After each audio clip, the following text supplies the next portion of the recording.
कहते हैं हर कहानी बस एक कहानी होती है, लेकिन कुछ कहानियाँ सच्ची घटना पर आधारित होती हैं। आज मैं आपको एक ऐसे सच का सामना करवाने वाला हूँ जिसे सुनकर आप सबके रोंगटे खड़े हो जाएंगे। ये एक ऐसी घटना है जो किसी की ज़िंदगी को हमेशा के लिए बदल कर रख चुकी है। क्या आप इस सच का सामना करने के लिए तैयार हैं? तो चलिए दोस्तों, आज की कहानी की शुरुआत करते हैं। कहानी सुनाने से पहले आप सभी से ये कहना चाहता हूँ कि अगर ये कहानी आपको अच्छी लगेगी तो चैनल को सब्सक्राइब ज़रूर करिएगा। बहुत समय पहले की बात है। एक छोटे से गांव रायपुर में ठाकुर प्रताप सिंह नाम के जमींदार का दबदबा था। ठाकुर प्रताप सिंह अपने रौब और शक्ति के लिए जाने जाते थे। गांव के लोग उनका बहुत सम्मान करते थे, लेकिन साथ ही उनसे डरते भी थे। किसी की हिम्मत नहीं थी कि उनके खिलाफ कुछ भी कह सके। उनकी एक इकलौती बेटी थी सुहानी, जो गांव की सबसे सुंदर लड़की थी। लंबा कद, घने बाल, बड़ी बड़ी आंखें और दूध जैसी गोरी त्वचा। वो किसी परी से कम नहीं थी, पर उसकी सुंदरता ही उसकी सबसे बड़ी ताकत और सुरक्षा थी। गांव का कोई भी लड़का उसे देखने तक की हिम्मत नहीं करता था। सभी जानते थे कि अगर किसी ने उसे छेड़ने की कोशिश की तो ठाकुर उसकी जान ले सकता है। गांव के किनारे पर एक घना आम का बाग था, जिससे होकर ही सुहानी को स्कूल और कॉलेज जाने के लिए रोज़ रोज़ गुजरना पड़ता था। दिन में तो वहाँ हलचल रहती थी, लेकिन शाम होते ही वहाँ अजीब सा सन्नाटा छा जाता था। गांव में कई बुजुर्गों का कहना था कि यह बाग शापित है। कोई कहता कि वहाँ भूतों का बसेरा है, तो कोई कहता कि वहाँ जिन्न रहते हैं। लेकिन ठाकुर प्रताप सिंह पर ऐसी कहानियों का कोई असर नहीं था, और ना ही उनकी बेटी सुहानी को इन बातों पर विश्वास था। एक दिन जब सुहानी और उसकी सहेली रिया स्कूल से वापस लौट रही थी, तभी आम के बाग से एक गहरी मगर धीमी आवाज़ आई, तुम बहुत सुंदर हो, क्या तुम मुझसे शादी करोगी? सुहानी और रिया अचानक रुक गई। दोनों ने इधर उधर देखा, लेकिन वहाँ कोई नहीं था। रिया ने सुहानी से कहा, यह तुम्हारा भ्रम होगा, जल्दी चलो, आगे देर हो रही है। तुम भी कैसा कैसी बात सोचती रहती हो, ये तुम्हारे मन की मनगढ़ंत का कहानी है और ऐसा कुछ नहीं है। सुहानी को भी ऐसा ही लगा और वो तेजी से घर की तरफ बढ़ गई। अगले दिन सुहानी ने सोचा कि शायद वो कल थकान की वजह से उसका दिमाग काम नहीं कर रहा था, इसीलिए उसे उल्टे सीधे ख्याल आ रहे थे। लेकिन जब वो उसी आम के बाग से गुजरी तो फिर से वही आवाज़ आई, तुम बहुत सुंदर हो, क्या तुम मुझसे शादी करोगी? इस बार आवाज़ और भी साफ थी। सुहानी ने झट से इधर उधर देखा, लेकिन वहाँ पर कोई भी नहीं था। पेड़ अपनी जगह स्थिर खड़े थे, पत्तियाँ भी ज़्यादा हिल रही थी। ये कौन मजाक कर रहा है? उसने ज़ोर से पूछा, लेकिन कोई जवाब नहीं आया। रीमा को भी इस बार कुछ सुनाई नहीं दिया। क्या सिर्फ सुहानी ही ये आवाज़ सुन पा रही थी? वो तेजी से घर पहुंची और अपनी माँ से इस बारे में बात करने की सोची, लेकिन उसे डर था कि कहीं उसकी माँ उसे पागल ना समझ ले, इसलिए उसने ये बात किसी से नहीं बताई। पर यह आवाज़ हर दिन आने लगी थी। अब सुहानी को हर दिन उसी जगह पर वही आवाज़ सुनाई देने लगी। एक दिन उसने हिम्मत करके पूछा, तुम कौन हो? लेकिन कोई जवाब नहीं आया। लेकिन हवा अचानक तेजी से चलने लगी, पेड़ों की शाखाएं और ज़ोर ज़ोर से हिलने लगी, मानो कोई अदृश्य शक्ति वहाँ मौजूद हो। अब सुहानी को डर लगने लगा था, लेकिन उसके इस डर के साथ साथ उसे मन में जिज्ञासा भी थी कि आखिर ये आवाज़ किसकी थी, कोई इंसान था या कुछ और। सुहानी अब इस रहस्यमयी आवाज़ से तंग आ चुकी थी। हर रोज़ वही सवाल, तुम बहुत सुंदर हो, क्या तुम मुझसे शादी करोगी? यह बात उसे परेशान करने लगी थी। वो समझ नहीं पा रही थी कि यह सब उसके दिमाग का भ्रम है या सच में कोई अदृश्य शक्ति उसे बुला रही है। रात का समय था। उसने ठान लिया कि अब इस रहस्य को सुलझाना ही होगा। अगले दिन जब वो आम के बाग से गुजर रही थी तो उसने पूरी हिम्मत जुटाकर जोर से कहा, अगर तुम सच में मौजूद हो तो मेरे सामने आओ। उसकी आवाज़ बाग के घने पेड़ों के बीच गूंज उठी। कुछ पल तक सिर्फ सन्नाटा था। रीमा ने घबराकर सुहानी का हाथ पकड़ लिया। तू पागल हो गई है? ये क्या कर रही है? मुझे सच जानना है, सुहानी ने जवाब दिया। अचानक हवा तेज से चलने लगी।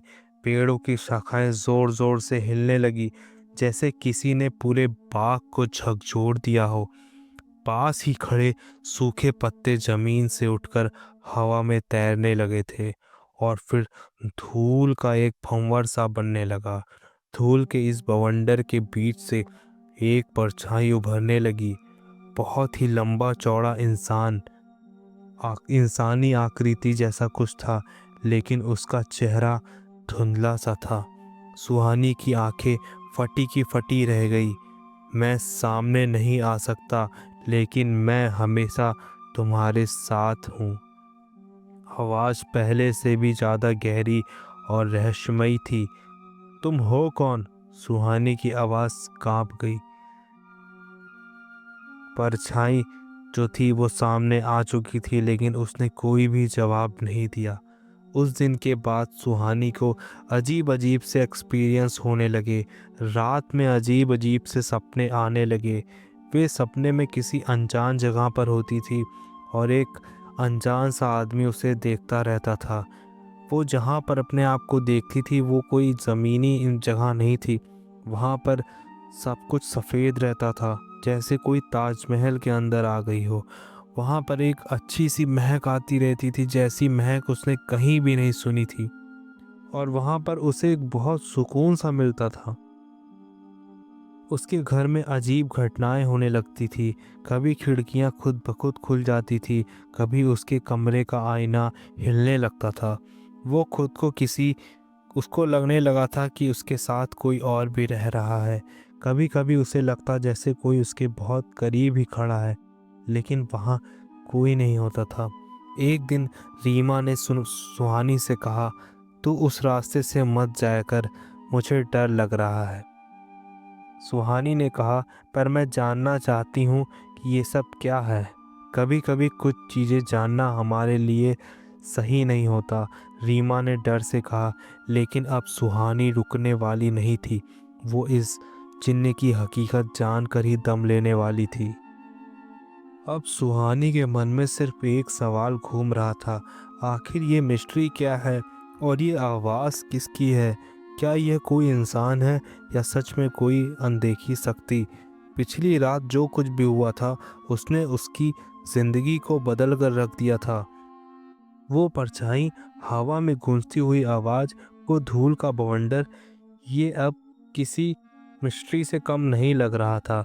उस दिन के बाद से सुहानी को महसूस होने लगा था कि कोई शक्ति है या कोई तो है जो उसके हर एक्टिविटी पर नज़र रख रहा है। जब वो सुबह तैयार होकर आईने के सामने खड़ी होती तो उसे आईने में अपनी परछाई के अलावा किसी और की हल्की सी झलक दिखती थी। कभी कभी जब वो कमरे में अकेले होती तो उसे लगता जैसे कोई उसकी पीठ के पीछे खड़ा है और धीरे धीरे से सांस ले रहा है। हवा में एक अजीब सी इत्र की खुशबू हमेशा उसके आसपास महसूस होती रहती, जैसे उसके कोई बेहद करीब हो। और वो इत्र की महक बहुत ज़्यादा अच्छी रहती थी। वो महक कहीं भी ऐसी महक रहती थी जैसे वो महक कहीं भी सूंघने को ना मिली हो। वो महक बहुत ज़्यादा अच्छी रहती थी, जैसे कि कोई एक ऐसी महक जिसे सुनकर लोग मदहोश होने लगे और सुहानी के आसपास अब ऐसी ही महक आने लगी थी। वो जिससे मिलती थी सब यही बोलते थे कि सुहानी तुमने कौन सा परफ्यूम लगा कर रखा है, तुम्हारे पास से बहुत ज़्यादा अच्छी महक आ रही है। लेकिन सुहानी ने सबको कहा कि मैं कोई परफ्यूम नहीं लगा कर रखी हूँ, लेकिन कोई मानने को तैयार ही नहीं होता था। सुहानी ने जब भी अपने कॉलेज में अपने स्कूल में जैसे ही क्लास में घुसती थी सबकी नज़र उसकी तरफ होने लगती थी। उसका चेहरा बहुत ज़्यादा अच्छा लगने लगा था और उसके कमरे में घुसते ही एक अजीब सी महक आ जाती थी पूरे कमरे में, जो कि सब लोगों का मन को जो है वो भा लेती थी। एक रात सुहानी ने एक बेहद अजीब सपना देखा। वो उसी आम के बाग में खड़ी थी और चारों ओर घना अंधेरा था।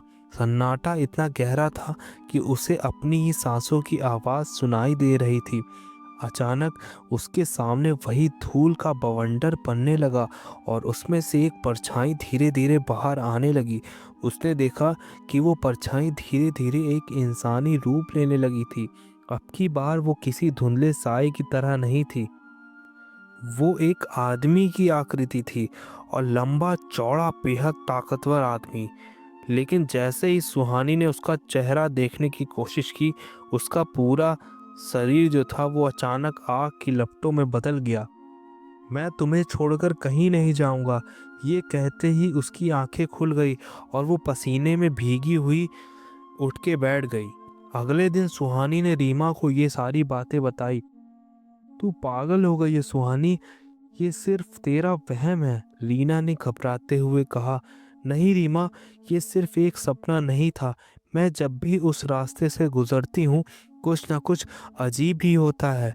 अगर तुझे इतना ही शक है तो किसी से बात कर, अपने पापा से या गांव के बड़े बुजुर्गों से। नहीं, सुनहानी ने तुरंत मना कर दिया। अगर मैंने पापा को बताया तो वो मुझे कभी बाहर नहीं जाने देंगे और मैं इस रहस्य को खुद सुलझाना चाहती हूँ। उसी रात सुहानी ने ठान लिया कि अब वो खुद इस रहस्य को खोलेगी। उसने अपनी लालटेन उठाई और चुपचाप घर से बाहर निकल गई। गांव में हर तरफ सन्नाटा था। दूर कहीं सियारों के रोने की आवाज़ आ रही थी। हर पेड़ की परछाई अजीब सी लग रही थी, जैसे कोई काला हाथ हवा में लहरा रहा हो। जैसे ही वो आम के बाग में पहुंची, उसने अचानक वही जानी पहचानी खुशबू आई और फिर अचानक उसके पीछे किसी ने धीरे से उसका नाम लिया, सुहानी। उसके रोंगटे खड़े हो गए। उसने धीरे से पीछे मुड़कर देखा, लेकिन वहां कोई नहीं था। लेकिन तभी पास की झाड़ियों में हलचल हुई और वो जो कुछ भी देखने वाली थी वो उसकी जिंदगी हमेशा के लिए बदलने वाला था। सुहानी का दिल जोर जोर से धड़क रहा था। पीछे से आई आवाज अब भी उसके कानों में गूंज रही थी, सुहानी। उसने धीरे से अपनी सांस अंदर खींचकर पीछे देखा, लेकिन वहां कोई नहीं था। लेकिन तभी पास की झाड़ियों से एक अजीब सी आवाज आई, जैसे कोई धीरे से उनमें हिल रहा हो। एक पल के लिए उसके पैर वहीं जम गए कि क्या वहां कोई है। सुहानी ने हिम्मत जोड़कर पूछा। कोई जवाब नहीं आया, लेकिन झाड़ियों की हलचल अब और तेज हो गई थी, जैसे कोई उनमें से बाहर निकलने की कोशिश कर रहा हो। सुहानी ने तुरंत अपनी लालटेन ऊपर उठाई ताकि रोशनी थोड़ी और दूर जा सके, और तभी एक लंबी काली परछाई धीरे से आम के एक मोटे से पेड़ के बीच में से अंदर से निकलकर बाहर आने लगी। सुहानी की सांसें रुक सी गई। वो एक आदमी की परछाई थी, लंबी, मजबूत और पूरी तरह अंधेरे से घिरी हुई। लेकिन सबसे अजीब बात यह थी कि उसका चेहरा साफ नहीं दिख रहा था। जैसे ही उसने एक कदम आगे बढ़ाया, सुहानी पीछे हट गई। तुम कौन हो? तुम कौन हो? यहाँ क्यों आ रहे हो? उसका गला सूख चुका था, लेकिन फिर भी उसने हिम्मत करके पूछा। अजनबी ने धीरे से अपना हाथ उठाया और बोला, मैं वही हूँ जो कब से तुम्हारा इंतज़ार कर रहा था। सुहानी की रगों में एक ठंडी लहर दौड़ गई। तुमसे शादी करने वाला मैं वही इंसान हूँ जो तुम्हें रोज़ देखता हूँ। और फिर वो आदमी ज़ोर ज़ोर से हंसने लगा, लेकिन उसकी हंसी एक आम इंसान जैसी नहीं थी। वो गुनगुनाहट जैसे एक अजीब सी गूंज थी जो हवा के साथ मिलकर पूरी तरह फैल रही थी। उसकी हंसी बिल्कुल डरावनी नहीं थी, वो हम लोग के जैसे ही हंस रहा था, जैसे कोई अपने बहुत क्लोज इंसान के साथ बैठकर हंस रहा हो। उसके आसपास की हवा तेज होने लगी, आम के पेड़ तेज तेज हिलने लगे और तभी एक अजीब बात हुई। सुहानी के सामने खड़ा आदमी धीरे धीरे हवा में उड़ने लगा, और जैसे ही उसने अपनी लालटेन की रोशनी उसके चेहरे पर डाली, सुहानी की आंखों के सामने एक ऐसी तस्वीर बनी जो उसने कभी नहीं सोची थी। वो एक आदमी इंसान जैसा तो लग रहा था, लेकिन उसकी आंखें एक अजीब सी चमक से भरी थी। उसका चेहरा जैसे एक गहरी धुंध में लपेटा हुआ था, और सबसे अजीब बात, वो वही चेहरा था जो सुहानी ने अपने सपने में देखा था। ये कैसे हो सकता है? ये वही आदमी है? सुहानी अपने आप से ये सवाल कर रही थी। सुहानी के पैर के नीचे की मिट्टी जैसे खिसक की गई थी, और उसने उस इंसान से पूछा कि क्या तुम इंसान हो? लेकिन उस आदमी ने सिर्फ एक हल्की मुस्कुराहट दी और बोला, मैं सिर्फ तुम्हारा हूँ सुहानी। और उसके कहने की डर की आवाज़ जो थी वो बहुत ही अजीब सी थी। सुहानी को महसूस हुआ जैसे उसके चारों तरफ कोई अनजानी ताकत घूम रही हो। एक पल के लिए उसके मन में ये सोच आई, मुझे यहाँ से भाग जाना चाहिए। लेकिन एक और हिस्से में कह रहा था मन कि अभी मैं यहाँ से भाग गई तो मुझे कभी भी इस राज के बारे में पता नहीं चलेगा। उसके सामने चुनाव तो था, लेकिन अब वो वहाँ पर रुक चुकी थी। और तभी उस आदमी ने अपना हाथ उसकी तरफ बढ़ाया और कहा, सुहानी, क्या तुम मुझे अपना मंजूर करती हो? ये सवाल सुनकर सुहानी के अंदर अजीब सी हलचल मच गई।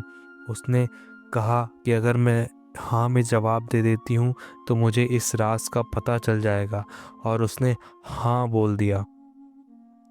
उसके बाद वो जिन्न सुहानी को लेकर आम के पेड़ के बीच में से एक ऐसा अजीब सा रास्ता था जहाँ उसे लेकर चला गया, जहाँ पर एक अलग ही दुनिया थी।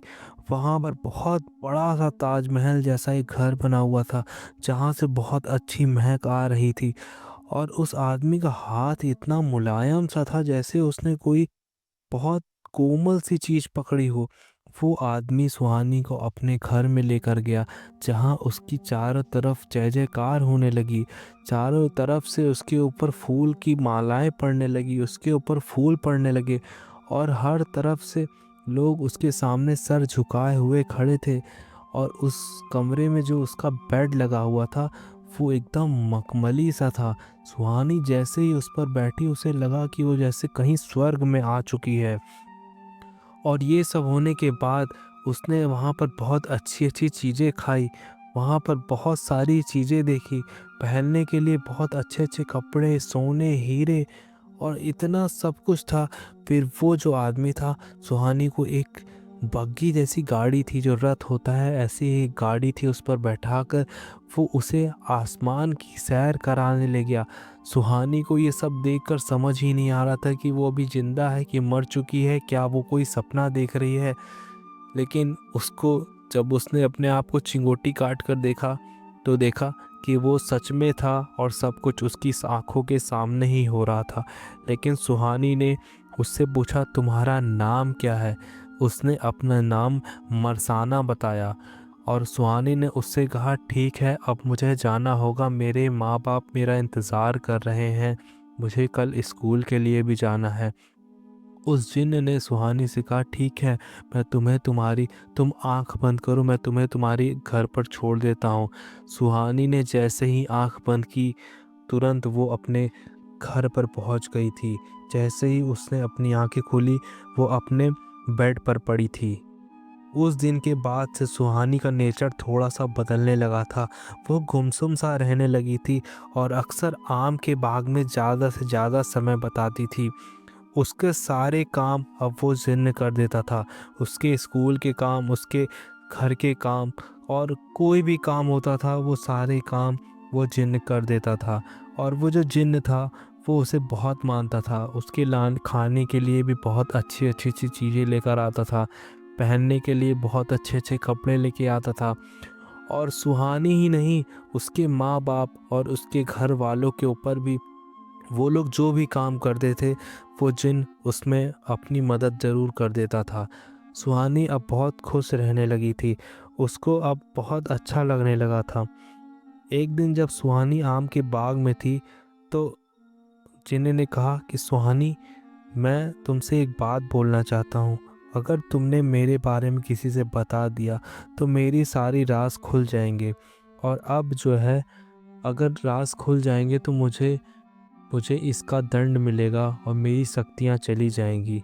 तो सुहानी ने उससे वादा किया कि इस राज को वो राज ही रखेगी।